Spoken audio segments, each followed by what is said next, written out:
bodies, human resources, digital transformation, and the IT sector.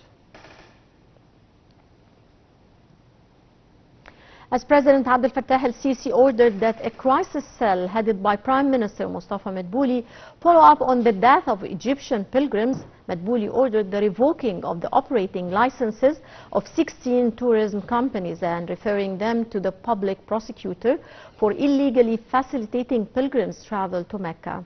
The cabinet said in a statement that the rise in the death of unregistered Egyptian pilgrims stemmed from some companies which organized the Hajj programs using a personal visit visa, which prevented their holders from entering Mecca via the official channels. The statement added that the tourism companies which facilitated the travel of those who died did not provide them with service of any kind, including medical. Egyptian authorities said those travel agencies did not provide the pilgrims with appropriate accommodation, adding that this caused pilgrims exhaustion due to the high temperatures.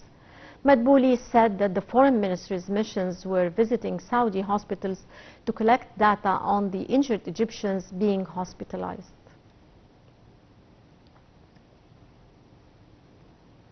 Egypt's General Counselor in Jeddah, Ambassador Ahmed Abul Majid, said that most of the Egyptian pilgrims who were assumed lost have been located in a number of hospitals in Mecca where they are receiving medical care.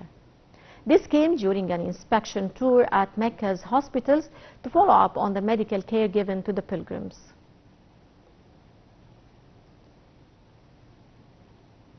Minister of Defense Mohammad Zaki met with visiting French Army Chief of Staff Thierry Boucard and his accompanying delegation, currently in an official visit to Cairo. The talks covered ways of boosting bilateral military cooperation as well as the current repercussions of the regional developments and their negative impacts of the Middle East peace and stability.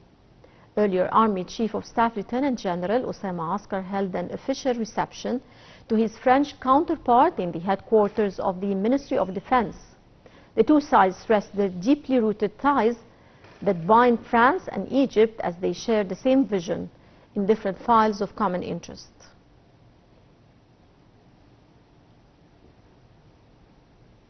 Israeli occupation troops tied a wounded Palestinian man to a military vehicle during a raid in the occupied West Bank city of Jenin. The army admitted the incident, saying the soldiers had violated operational procedures. More details. Israeli occupation troops tied a wounded Palestinian man to a military vehicle during a raid in the occupied West Bank city of Jenin. The occupation army admitted the incident on Sunday, saying that soldiers had violated the operational procedures. Footage of the incident, which occurred on Saturday, has gone viral and shows a Jenin resident strapped horizontally to the bonnet of a military jeep as it passes through a narrow alley. The occupation forces said the Palestinian